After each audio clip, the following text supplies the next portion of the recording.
नमस्कार दोस्तों, स्वागत है आप सभी का आपके अपने इस यूट्यूब चैनल बाय एमडी धीवर पर। सो दोस्तों, आज का जो हमारा क्लास होने वाला है वो क्लास नंबर 29वां होने वाला है। और आज की क्लास का जो हमारा विषय रहने वाला है वो हिंदी भाषा रहने वाला है। और आज की क्लास का जो हमारा टॉपिक रहने वाला है वो भाषाई कौशल। और इस भाषाई कौशल के अंतर्गत हम लोग आज एमसीक्यू सीरीज़ करेंगे।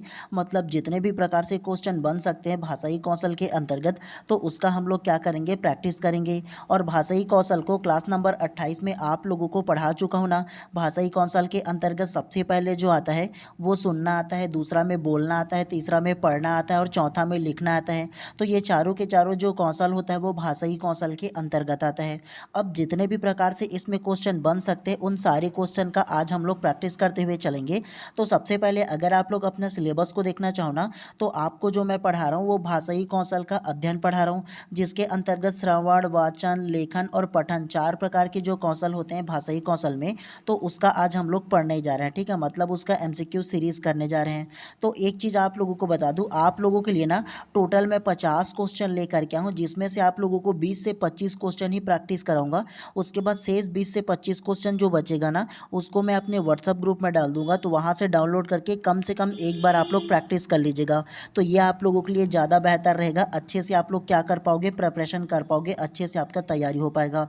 और एक बार आप लोग इसका एक बार थ्योरी को पढ़ लेना और एक बार इसका एमसीक्यू सीरीज़ को पढ़ लोगे ना, तो दोबारा आप लोगों को इस टॉपिक से कहीं से भी पढ़ने का आवश्यकता नहीं है। और प्रत्येक साल 1 नंबर का इसमें से पूछा जाता है। तो वेरी वेरी इंपॉर्टेंट है आप लोगों के लिए जो भाषाई कौशल है वो। तो इसमें से 1 नंबर का पूछा जाता है, तो इसको अच्छे से पढ़िएगा तो 1 नंबर आपका कहीं नहीं जाएगा। ठीक है, और सारी चीज़ों को मैं आप लोगों को विस्तार पूर्वक पढ़ाते हुए चलूँगा और समझाते हुए चलूँगा।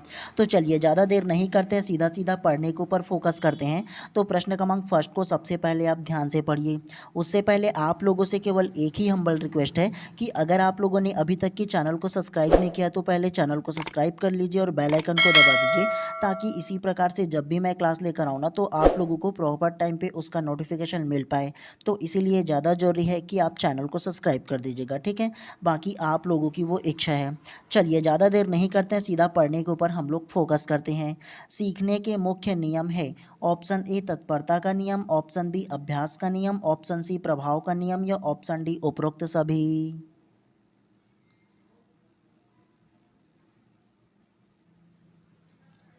तो प्रश्न क्रमांक 1 का जो करेक्ट आंसर होगा ना वो ऑप्शन नंबर डी उपरोक्त सभी इसमें करेक्ट हो जाएगा। कैसे? सीखने का प्रमुख नियम है, तो सीखने का जो प्रमुख नियम है ना वो तीनों हो जाएगा। सबसे पहला तत्परता का नियम, दूसरा अभ्यास का नियम और तीसरा प्रभाव का नियम। अब आप लोगों के मन में ये सवाल आएगा कि सर ये तो हम लोगों ने पढ़ा ही नहीं है, जो जो भाषाई कौशल है उसमें तो हम लोगों ने पढ़ा ही नहीं है। तो एक चीज़ बता दूँ, सीखने के नियम बोले हैं ना, तो आप लोग याद कीजिए, आप लोगों को सीखने का जो नियम है, आपका शिक्षण अभिरुचि का विषय है ना, तो उसमें आप लोगों को पढ़ा दिया हूँ। और ये आप लोगों का जो भाषाई कौशल जो टॉपिक है ना, ये आप लोगों का हिंदी का पेडागोजी का सेक्शन है। तो इसके वजह से ये भी क्वेश्चन जो है ना वो इन्वॉल्व होता है इसमें। ठीक है, हिंदी में भी आप लोगों को देखने को मिलेगा ये पेडागोजी का जो क्वेश्चन है वो। उसके अलावा आप लोगों का शिक्षण अभिरुचि के विषय में भी देखने को मिलता है। तो आप लोगों को मैं इसे सबसे पहले ना विस्तार पूर्वक समझा दूँ। तो ध्यान से देखो, सीखने का नियम बोला है ना, तो एक चीज़ आप लोगों को बताया था शिक्षण अभिरुचि के विषय में कि थार्नडाइक नामक एक जो मनोवैज्ञानिक है, इन्होंने सीखने के नियम दिया था। कौन कौन सा नियम दिया था? तो सीखने के 3 प्रकार के नियम का प्रतिपादन किया था। सबसे पहले तत्परता का नियम है, दूसरा प्रभाव का नियम है और तीसरा अभ्यास का नियम है। ठीक है, तो सबसे पहला तत्परता का नियम, दूसरा अभ्यास का नियम और तीसरा प्रभाव का नियम। तो ये तीनों नियमों को आप लोगों को याद रखना है। और चाहो ना तो बगल में ना आप लोग इसके मनोवैज्ञानिक का नाम लिख सकते हो थार्नडाइक करके, और इसका जो सीखने के नियम है तीनों को लिख सकते हो। इसमें से भी पूछा जाता है हमेशा, तो याद रखना शिक्षण अभिरुचि में आपका पूछा जाएगा इसमें। ठीक है, तो इसीलिए प्रश्न क्रमांक फर्स्ट का जो करेक्ट आंसर है ना ऑप्शन नंबर डी उपरोक्त सभी इसमें करेक्ट हो जाएगा। ठीक है, क्योंकि देखो आप लोगों का जो भाषाई कौशल है ना उसमें सीखने के नियम ही दिया है। मतलब सुनना, बोलना, पढ़ना, लिखना, ये क्या होता है जी, सीखने का आपका एक तरीका है ना जी, सीक्वेंस बाय सीक्वेंस। तो यही आप लोगों का इसमें भी आ जाता है। ठीक है, तो ध्यान से रखिएगा। चलिए प्रश्न क्रमांक दूसरा को अब ध्यान से पढ़िए। भाषा सीखने के प्राकृतिक रूप से स्वाभाविक क्रम है। ऑप्शन ए सुनना, बोलना, पढ़ना, लिखना, ऑप्शन बी लिखना, पढ़ना, बोलना, सुनना, ऑप्शन सी पढ़ना, लिखना, सुनना, बोलना या ऑप्शन डी बोलना, पढ़ना, लिखना, सुनना।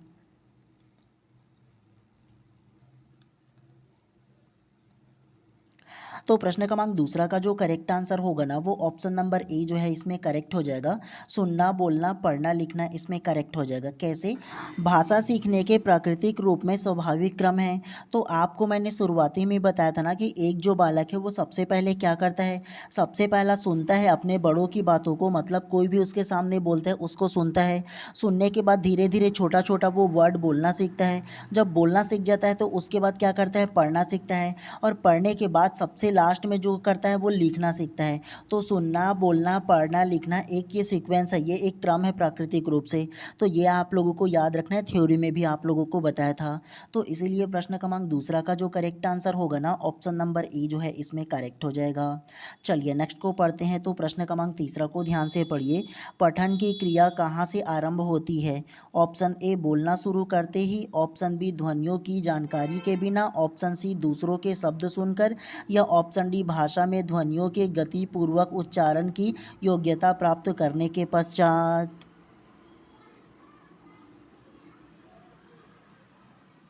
तो प्रश्न क्रमांक तीसरा का जो करेक्ट आंसर है वो ऑप्शन नंबर डी जो है इसमें करेक्ट हो जाएगा।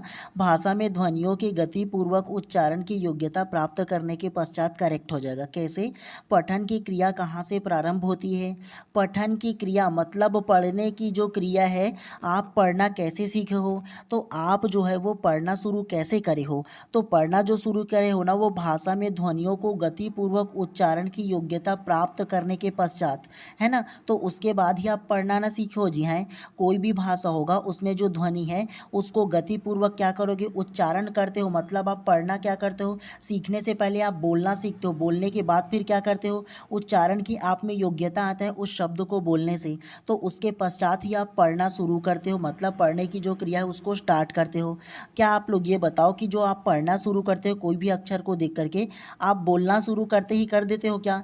नहीं करते हो। सबसे पहले आप बोलना सीखोगे उसके बाद ही करते हो, तो उसके साथ तो नहीं करोगे। उसके अलावा ध्वनियों की जानकारी के बिना करोगे क्या? नहीं होगा ये भी। दूसरों के शब्दों को सुनकर आप पढ़ना शुरू करोगे क्या? नहीं होगा, आप नहीं पढ़ पाओगे दूसरों के शब्दों को सुन करके। आप जब तक कि भाषा ध्वनि में जो गतिपूर्वक उच्चारण की आप में योग्यता होगा ना, तो उसके बाद ही आप लोग पढ़ना शुरू करते हो। तो इसीलिए प्रश्न क्रमांक तीसरा का जो करेक्ट आंसर होगा ऑप्शन नंबर डी जो है इसमें करेक्ट हो जाएगा। चलिए नेक्स्ट प्रश्न को पढ़ते हुए चलते हैं। चलिए प्रश्न क्रमांक चौथा को ध्यान से पढ़िए। निम्नलिखित में भाषा सीखने की प्रक्रिया अंतर्गत पहला क्रम किसका है? ऑप्शन ए श्रवण, ऑप्शन बी वाचन, ऑप्शन सी पठन, या ऑप्शन डी लेखन। तो प्रश्न क्रमांक चौथा का जो करेक्ट आंसर होगा ना वो ऑप्शन नंबर ए श्रवण करेक्ट हो जाएगा। कैसे? निम्नलिखित में भाषा सीखने की प्रक्रिया अंतर्गत पहला क्रम पूछा है। तो आपको भाषा कौशल का चार आप लोगों को जो कौशल है या चार क्रम है उसे आप लोगों को याद रखना है। सबसे पहले श्रवण मतलब सुनना हो जाएगा। दूसरा जो होगा वो क्या होगा, बोलना हो जाएगा, वाचन हो जाएगा दूसरा। तीसरा जो होगा वो पठन हो जाएगा आप लोगों का, और चौथा जो होगा वो लेखन हो जाएगा। तो चार प्रकार के कौशल को आप लोगों को याद रखना है। सबसे पहला जो क्रम है ना वो श्रवण हो जाएगा, सुनना हो जाएगा।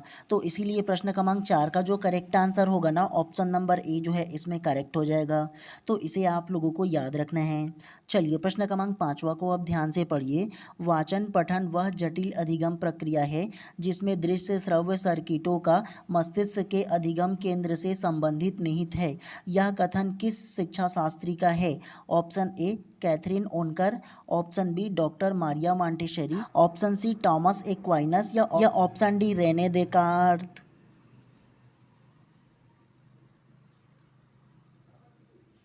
तो प्रश्न क्रमांक पांचवा का जो करेक्ट आंसर होगा ना वो ऑप्शन नंबर ए कैथरीन ओनकार करेक्ट हो जाएगा। कैसे?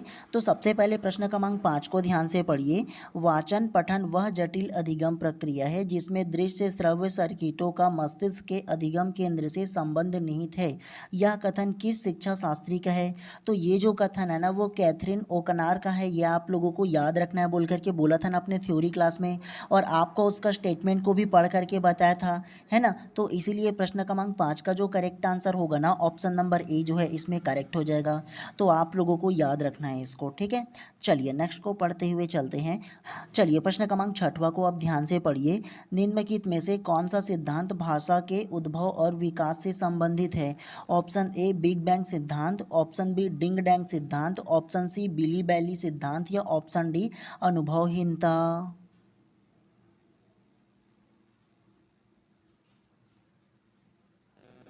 तो प्रश्न क्रमांक छठवा का जो करेक्ट आंसर होगा ना वो ऑप्शन नंबर बी डिंग डैंग सिद्धांत करेक्ट हो जाएगा। कैसे? निम्नलिखित में से कौन सा सिद्धांत भाषा के उद्भव और विकास से संबंधित है? तो भाषा के उद्भव और विकास से जो सिद्धांत संबंधित है वो डिंग डैंग सिद्धांत संबंधित है। तो ये आप लोगों को याद रखना है। और डिंग डैंग सिद्धांत जो है ना वो भाषा के उद्भव मतलब भाषा का उद्भव उत्पन्न कैसे हुआ है, जो भाषा है उसका उत्पत्ति कैसे हुआ है और उसके अलावा उसका विकास कैसे हुआ है, तो इसको जानने के लिए ना डिंग डैंग सिद्धांत का उपयोग किया जाता है। तो ये आप लोगों को याद रखना है। उसके अलावा option number a big bang सिद्धांत क्या है, इसके बारे में भी जान लो। तो बिग बैंग जो सिद्धांत है ना वो ब्रह्मांड की उत्पत्ति और उसके विकास को समझने वाला सबसे प्रमुख वैज्ञानिक रूप से स्वीकार किया गया एक मॉडल है। और इस सिद्धांत के अनुसार आप लोगों ने ना 8वीं 9वीं में भी पढ़ा होगा कि ये जो ब्रह्मांड है ना तो उसका निर्माण कब हुआ था। तो ब्रह्मांड का जो निर्माण है वो 13,08,000,000 वर्ष पहले हुआ था बोल करके आप लोगों ने पढ़ा है और सुना भी होगा, है ना। तो इसीलिए ये जो बिग बैंग सिद्धांत है ना वो ब्रह्मांड की उत्पत्ति से संबंधित है। केवल इतना आप लोगों को याद रखना है, ठीक है।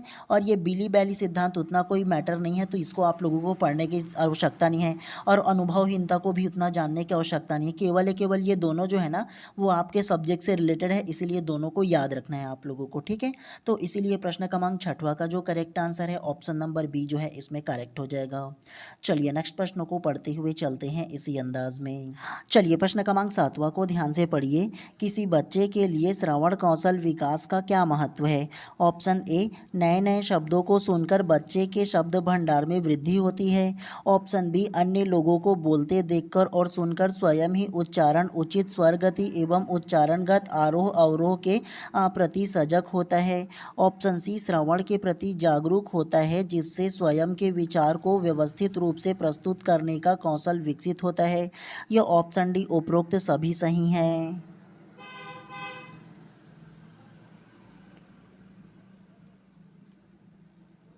तो प्रश्न क्रमांक सातवां का जो करेक्ट आंसर होगा ना वो ऑप्शन नंबर डी उपरोक्त सभी सही है करेक्ट हो जाएगा। कैसे? किसी बच्चे के लिए श्रवण कौशल विकास का क्या महत्व है? श्रवण कौशल विकास मतलब सुनने की जो शक्ति है ना उसका जो कौशल है उसका विकास का क्या महत्व होगा। तो जब कोई बालक ना ध्यान से किसी के बातों को सुनेगा तो क्या क्या उसका फायदे से होगा ये जान लो। सबसे पहला जो फायदा होगा वो नए नए शब्दों को सुनकर बच्चे का जो शब्द भंडार है उसमें वृद्धि होगा, तो फर्स्ट करेक्ट हो जाएगा। सेकंड को पढ़िए अन्य लोगों को बोलते देखकर और सुनकर स्वतः ही उच्चारण उचित स्वर गति एवं उच्चारणगत आरोह अवरोह के प्रति सजग हो जाते हैं। तो आप लोगों ने भी देखा होगा कि आपके बड़े जब भी ना अच्छे शब्दों का उपयोग करते हैं अच्छी बातें बोलते हैं तो छोटा बच्चा भी क्या करता है उसको देख करके उसी की तरह बोलता है और उसी की तरह सीखता है। इसीलिए घर का माहौल जैसा होता है उसी प्रकार से जो बच्चा होता है उसका भी बिहेव होता है, उसका जो व्यवहार होता है वो भी होता है ना। तो ये भी उसका क्या होगा फायदा होगा। तीसरा को पढ़िए श्रवण के प्रति जागरूक होता है जिससे स्वयं के विचारों को व्यवस्थित रूप से प्रस्तुत करने का कौशल विकसित होता है। तो ये भी इसमें करेक्ट हो जाएगा। तो इसीलिए प्रश्न क्रमांक 7 का जो करेक्ट आंसर होगा ना उपरोक्त सभी जो ऑप्शन है ना वो सारे के सारे करेक्ट हो जाएगा। ऑप्शन नंबर डी जो है वो। चलिए नेक्स्ट प्रश्न को पढ़ते हुए चलते हैं इसी अंदाज में। चलिए प्रश्न क्रमांक 8वां को ध्यान से पढ़िए। भाषिक सापेक्षता के संबंध में प्रचलित व्याख्या की दृष्टि से सही है। ऑप्शन ए भाषा का विचारों पर बहुत गहरा प्रभाव पड़ता है। ऑप्शन बी भाषा विचारों को प्रभावित नहीं करती। ऑप्शन सी भाषा कुछ हद तक विचारों को प्रभावित करती है। या ऑप्शन डी इनमें से तीनों सही हैं।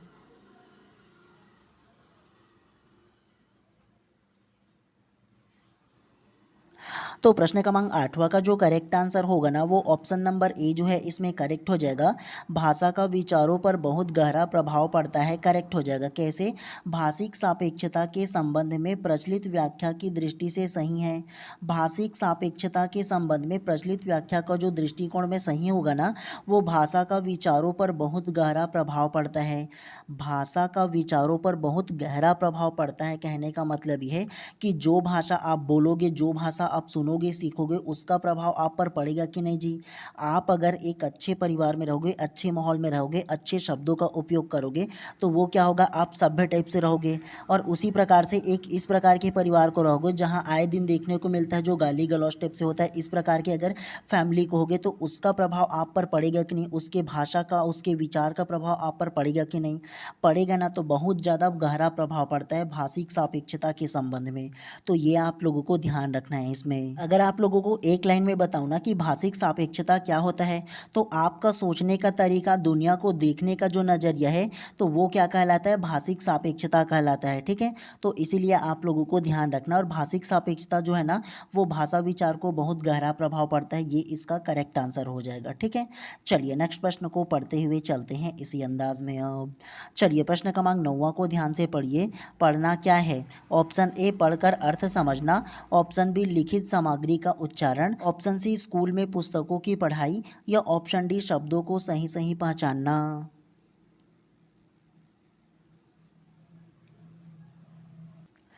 तो प्रश्न क्रमांक 9 का जो करेक्ट आंसर होगा ना, वो ऑप्शन नंबर ए पढ़कर अर्थ समझना या पढ़कर अर्थ को ग्रहण करना, इसमें करेक्ट हो जाएगा। कैसे?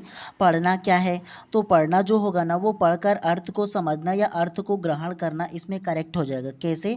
मान के चलो मैं कोई एक लाइन आप लोगों को लिखता हूँ, केवल आप लोग इसको एक बार पढ़ लोगे क्या? और जब तक कि केवल पढ़ करके चले जाओगे क्या, कि आप लोग पढ़ करके इसमें क्या लिखा है इसके अर्थ को ग्रहण करोगे, इसको समझने की कोशिश करोगे कि ये क्या है ना? तो पढ़ना क्या होता है, तो पढ़ने का जो एक्चुअल मतलब होता है, वो पढ़ करके इसके अर्थ को ग्रहण करना होता है। ठीक है, तो इसीलिए प्रश्न क्रमांक 9 का जो करेक्ट आंसर होगा ना, ऑप्शन नंबर ए जो है इसमें करेक्ट हो जाएगा।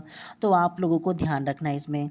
आप लोगों को ना ये जो प्रश्न क्रमांक 10वां है ना, वो थोड़ा बहुत ब्लर नज़र आ रहा होगा, मैं आप लोगों को पढ़ करके समझा दे रहा हूँ, ध्यानपूर्वक आप लोग समझिएगा। ठीक है, चलिए प्रश्न क्रमांक 10वां को ध्यानपूर्वक पढ़िए। इंसान और जानवर की भाषा में फ़र्क है, तो आपको बताना है इंसान और जानवर की भाषा में क्या क्या फ़र्क है, आपको ये बताना है। ऑप्शन ए ध्वनि का फ़र्क है, ऑप्शन बी सुरों का फ़र्क है, ऑप्शन सी इंसानों की भाषा को सांकेतिक ध्वनि चिन्हों संकेतों के माध्यम से निर्धारित किया गया है, जबकि जानवरों की भाषा को नहीं, या ऑप्शन डी इनमें से तीनों सही हैं।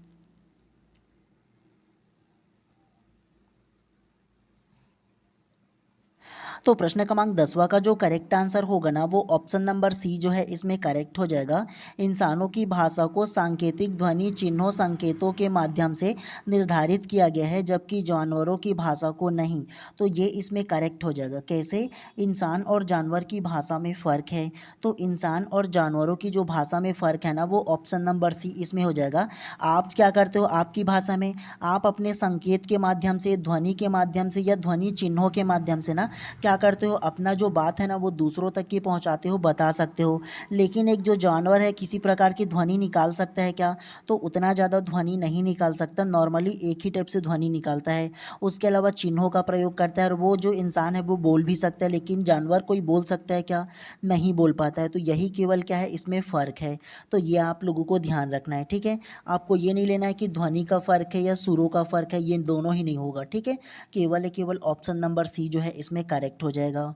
चलिए नेक्स्ट प्रश्न को पढ़ते हुए चलते हैं इसी अंदाज में। अब चलिए प्रश्न क्रमांक 11वां को ध्यान से पढ़िए। इंसानी भाषा का विकास प्राकृतिक वस्तुओं की स्वाभाविक आवाज़ों को सुनकर ही अरे चलिए प्रश्न क्रमांक 11वां को ध्यान से पढ़िए। इंसानी भाषा का विकास प्राकृतिक वस्तुओं की स्वाभाविक आवाज़ों को पहचानने से शुरू हुआ है।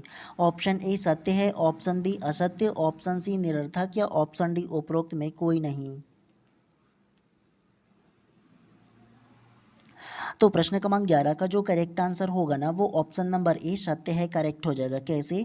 इंसानी भाषा का विकास प्राकृतिक वस्तुओं की स्वाभाविक आवाज़ों को पहचानने से शुरू हुआ है, तो ये सत्य ही ना होगा। जी हाँ, हम क्या करते हैं, हमारी जो भाषा है हम सुन सुन करके क्या करते हैं, सीखते रहते हैं प्राकृतिक वस्तु की जो स्वाभाविक आवाज़ है उसको। तो इसीलिए प्रश्न क्रमांक 11 का जो करेक्ट आंसर होगा ना, ऑप्शन नंबर ए सत्य है, इसमें करेक्ट हो जाएगा। चलिए नेक्स्ट को पढ़ते हुए चलते हैं इसी प्रकार से। चलिए प्रश्न क्रमांक 12वां को ध्यान से पढ़िए। लिखित भाषा में अक्षर ध्वनियों के दृश्य प्रतीक होते हैं। सामान्यतः आकृतियों व ध्वनियों का संबंध सुरक्षित तथा सार्वभौमिक होता है। ऑप्शन ए पूर्णतया असत्य है, ऑप्शन बी आंशिक रूप से सत्य है, ऑप्शन सी आंशिक रूप से असत्य है, या ऑप्शन डी पूर्णतः सत्य है।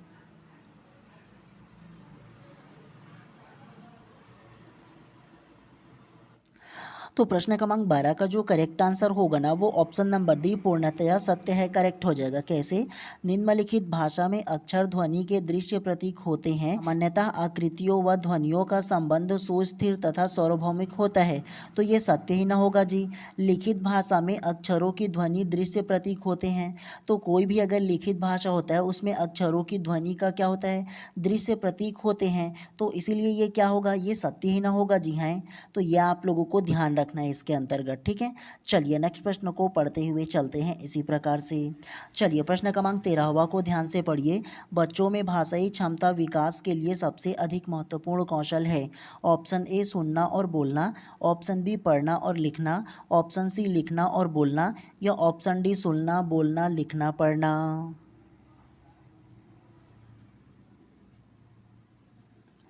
तो प्रश्न क्रमांक 13 का जो करेक्ट आंसर होगा ना वो ऑप्शन नंबर डी जो है वो करेक्ट हो जाएगा। सुनना बोलना लिखना पढ़ना करेक्ट हो जाएगा। कैसे? बच्चों में भाषाई क्षमता विकास के लिए सबसे अधिक महत्वपूर्ण है।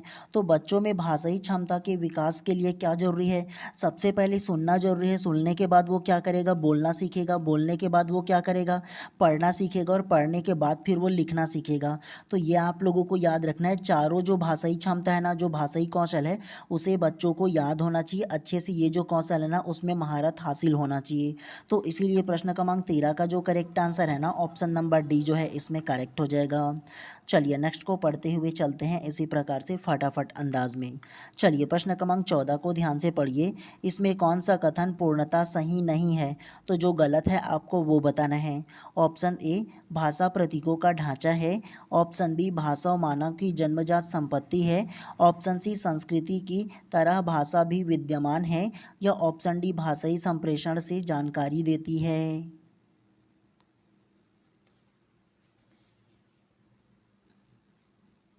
तो प्रश्न क्रमांक 14 का जो करेक्ट आंसर होगा ना वो ऑप्शन नंबर बी जो है इसमें करेक्ट हो जाएगा।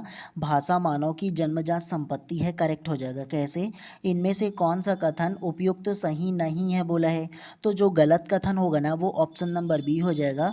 भाषा मानव की जन्मजात संपत्ति है, इसमें करेक्ट हो जाएगा, और ये पूर्णतः गलत है। कैसे? तो आप लोग मुझे ये बताओ कि मान के चलो आप लोग हिंदी बोलते हो, तो आप ये बोलोगे क्या ये जो भाषा है ना हिंदी वो मेरा जन्मजात संपत्ति है और मेरे अलावा कोई नहीं बोल सकता? क्या आप ऐसा बोल सकते हो क्या?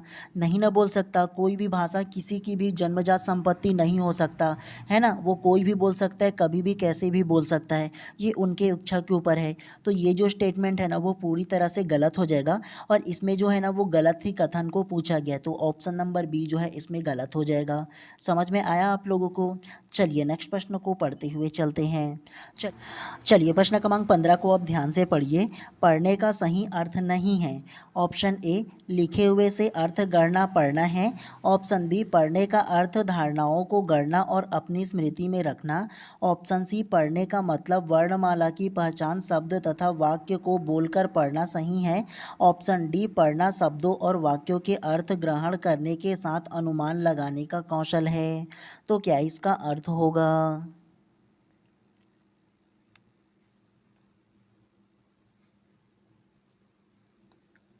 तो प्रश्न क्रमांक 15 का जो करेक्ट आंसर है ना वो ऑप्शन नंबर सी जो है इसमें करेक्ट हो जाएगा।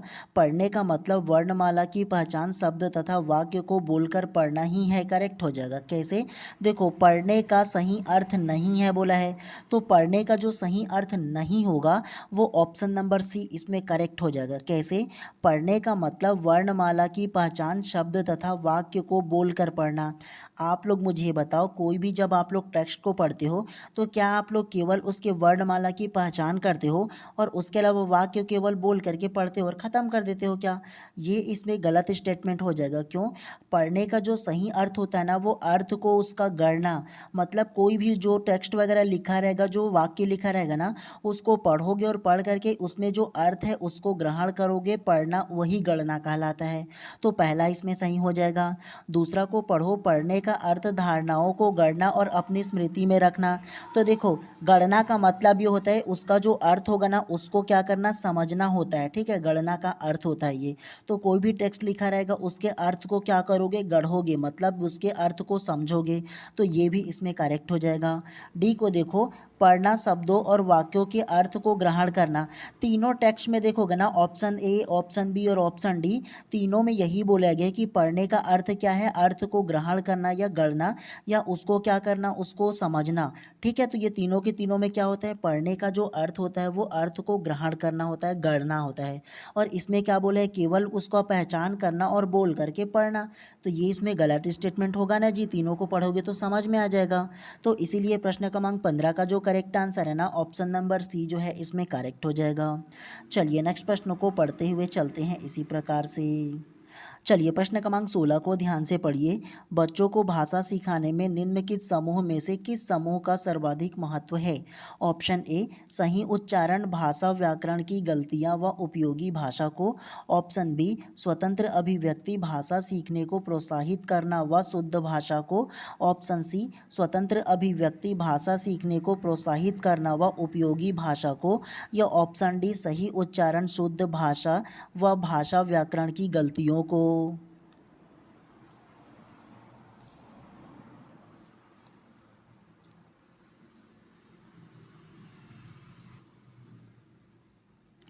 तो प्रश्न क्रमांक 16 का जो करेक्ट आंसर होगा ना वो ऑप्शन नंबर डी जो है इसमें करेक्ट हो जाएगा।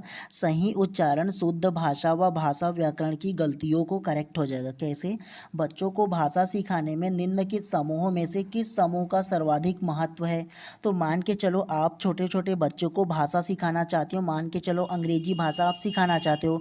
तो जब आप सिखाओगे बच्चों को अंग्रेजी भाषा, तो क्या करोगे, सबसे पहले बच्चों को सही उच्चारण कराना सिखाओगे जब वो पढ़ना सीखेगा तो।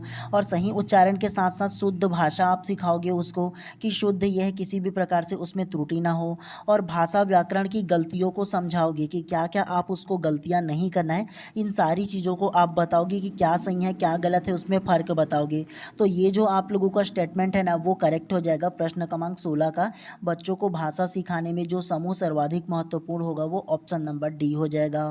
चलिए नेक्स्ट प्रश्न को पढ़ते हुए चलते हैं अब इसी अंदाज में। चलिए प्रश्न क्रमांक 17 को अब ध्यान से पढ़िए। स्कूल आने से पहले ही प्रत्येक बच्चा जानकार होता है। ऑप्शन ए, बोलना और लिखने का। ऑप्शन बी, सुनना और बोलने का। ऑप्शन सी, पढ़ने और लिखने का। या ऑप्शन डी, बोलने और पढ़ने का।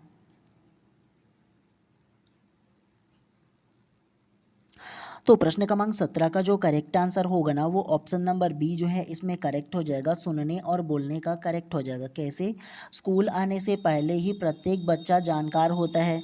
तो स्कूल आने से पहले 6 वर्ष से उम्र से पहले जो बालक होता है वो सुनना अच्छी तरह से सीख जाते हैं और बोलना भी क्या होता है, सीख जाते हैं। अपने भाषा में सारे जो शब्द हैं ना वो उसको सीख जाते हैं और समझने लगते हैं। तो ये जो दो जो स्किल है ना उसके पास होता ही होता है, ठीक है। और कई जो बच्चे वो बोलना भी सीख जाता है, लेकिन हमको ऑप्शन के अकॉर्डिंग लेना है, ठीक है।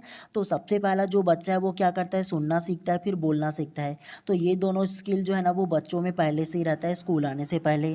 तो ये आप लोगों को ध्यान रखना है। चलिए नेक्स्ट को पढ़ते हुए चलते हैं इसी प्रकार से। चलिए प्रश्न क्रमांक 18 को ध्यान से पढ़िए। पढ़ते हुए अर्थ समझने का प्रक्रिया क्रम है। आपके लिए 4 अलग अलग स्टेटमेंट दिया है। तो पहला को ध्यान से पढ़िए, शब्दों से प्राप्त संकेत। दूसरा, पाठक का पूर्व अनुभव। तीसरा, पाठक का भाषा ज्ञान व सामूहिक समझ। और चौथा, पाठ्य का संदर्भ या फिर अन्य मदद। Option A, option B, option C या ऑप्शन डी। आपको इसको ना क्रम वाइज जमाना है, सीक्वेंस में जमाना है। तो क्या इसका आंसर हो सकता है।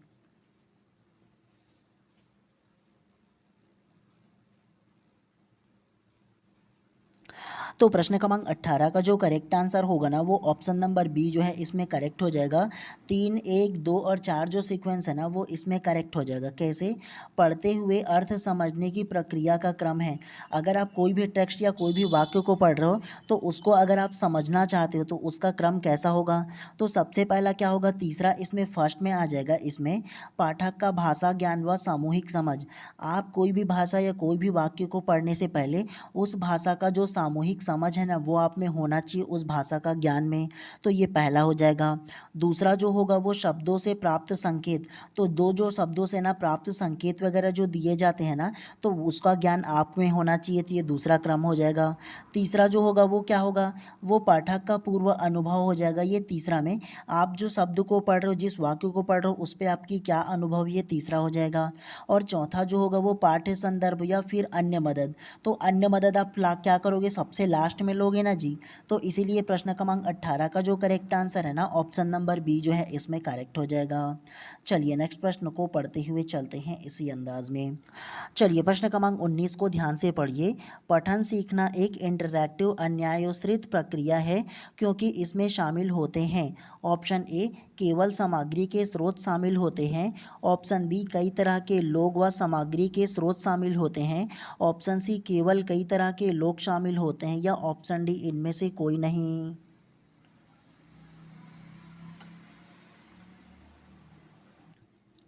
तो प्रश्न क्रमांक 19 का जो करेक्ट आंसर होगा ना वो ऑप्शन नंबर बी, कई तरह के लोग व सामग्री स्रोत शामिल होते हैं, करेक्ट हो जाएगा। कैसे, पठन सीखना एक इंटरैक्टिव अन्यायोश्रित प्रक्रिया है क्योंकि इसमें शामिल होता है।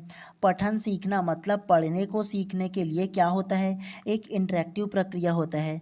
मान के चलो आप एक शिक्षक हो और शिक्षक होने के नाते छोटे छोटे बच्चों को क्या करते हो, पढ़ना सिखा रहे हो। तो सिखाओगे तो क्या करोगे, सबसे पहले आप लोग ना छोटे छोटे बच्चों को कहानी के माध्यम से, कविता के माध्यम से आप लोग पहले पढ़ोगे और उसको समझाओगे, तो वो क्या होगा, इंटरेक्टिव होगा। उसके बाद दूसरी तरह की जो कहानी होगा वो आप बच्चों को क्या करोगे, बच्चों को पढ़ने के लिए दोगे और छोटे छोटे वाक्य दोगे, तो वो किस प्रकार की पढ़ना लर्निंग होगा, तो वो इंटरेक्टिव लर्निंग होगा ना जी। लर्निंग दो ही प्रकार से होता है ना, एक इंटरेक्टिव होगा, एक डिस्ट्रैक्टिव होगा। इंटरेक्टिव क्या होता है, बच्चे जिसमें इंटरेस्ट लेकर के पढ़े, तो इसमें क्या होगा, कई तरह के लोग जो होंगे वो शामिल होगा, मतलब अलग अलग जो बच्चे हैं वो शामिल होंगे। उसके अलावा सामग्री जो अलग अलग जो कॉमिक्स वगैरह, कविता, कहानी है ना, अलग अलग जो एक्टिविटी है वो सारा चीज़ इसमें शामिल होगा। तो कई तरह की जो सामग्री है वो शामिल हो जाएगा इसमें। तो इसीलिए प्रश्न क्रमांक 19 का जो करेक्ट आंसर होगा ऑप्शन नंबर बी जो है इसमें करेक्ट हो जाएगा। चलिए नेक्स्ट प्रश्न को पढ़ते हुए चलते हैं इसी प्रकार से। चलिए प्रश्न क्रमांक 20 को ध्यान से पढ़िए। पंचतंत्र की कथाएं किस कौशल विकास की दृष्टि से महत्वपूर्ण है। ऑप्शन ए, भाषाई विकास एवं बोध विकसित करने की दृष्टि से। ऑप्शन बी, बच्चे की जिज्ञासा जागृत करने एवं कल्पना शक्ति विकसित करने की दृष्टि से। ऑप्शन सी, कहानी के पात्रों के भावों के संपर्क में आने से स्वानुभाव का विस्तार करने की दृष्टि से। या ऑप्शन डी, उपरोक्त तीनों सही हैं।